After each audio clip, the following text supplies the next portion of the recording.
네, 이번엔 용산 대통령실로 가보겠습니다. 저희 취재 기자가 나가 있습니다. 자, 김태형 기자, 대통령실 분위기는 어떻습니까? 네, 대통령실 참모들뿐만 아니라 여기 기자단도 이 방송을 통해 실시간으로 국회 표결 상황을 지켜보고 있습니다. 긴장감은 말할 것도 없이 적막감이 감돌 정도로 국회 상황에 집중하는 모습입니다. 앞서 대통령 담화 이후에도 대통령실은 별다른 입장 없이 국회에서 시시각각 변하는 여러 상황을 면밀히 예의주시했습니다.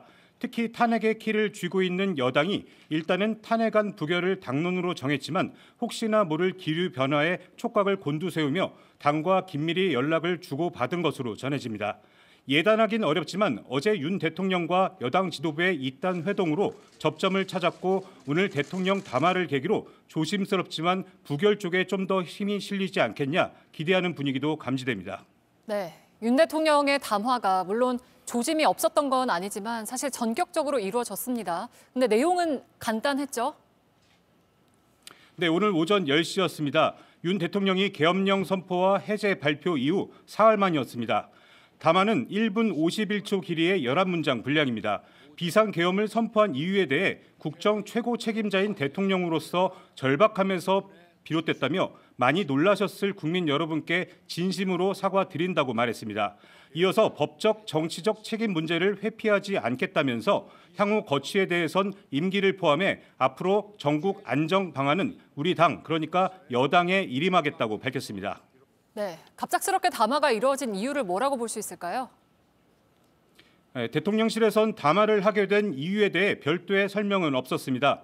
사실 어제까지만 해도 윤 대통령의 대국민 담화 여부가 불확실했는데 오늘 오전 대통령실 고위 관계자가 저희 취재진에 현재 대국민 담화를 검토하고 있고 시간은 대통령이 결심하는 대로 할 것이라고 밝히면서 임박했다는 관측이 나왔습니다. 국회 표결을 7시간 정도 앞두고 전격적으로 이뤄진 건데 일단은 탄핵안이 가결되는 것부터 막아야겠다는 생각이 컸을 것으로 예상됩니다. 그러기 위해선 혼란을 일으킨 데 대한 최소한의 사과를 통해서 이 국민적 분노를 가라앉힐 필요가 있다고 판단했을 것으로 보입니다. 다만 설명이 길어지면 불필요한 논란을 또 낳을 수 있다 보니 일단은 짧게 사과하고 향후 거취에 대해서 가능성은 열어놓자 이렇게 판단한 것 아니냐는 분석이 나옵니다. 네, 마지막으로 표결 결과를 지켜봐야겠지만 탄핵안이 부결될 경우에 대통령실은 어떻게 하겠다는 입장입니까?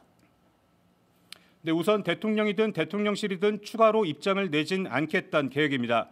윤 대통령이 담화에서 약속한 대로 앞으로 국정 운영의 방향은 여당과 한덕수 총리가 논의해서 어떤 안을 가져오면 대통령과 협의하는 방향이 될 것 같다는 관측이 나옵니다. 대통령의 거취 역시 임기를 정해놓고 책임 내각제를 하는 등의 여러 안이 거론되는데 대통령실 고위 관계자는 JTBC에 여러 방안들에 대해 이제 논의가 시작될 것이라고 밝혔습니다.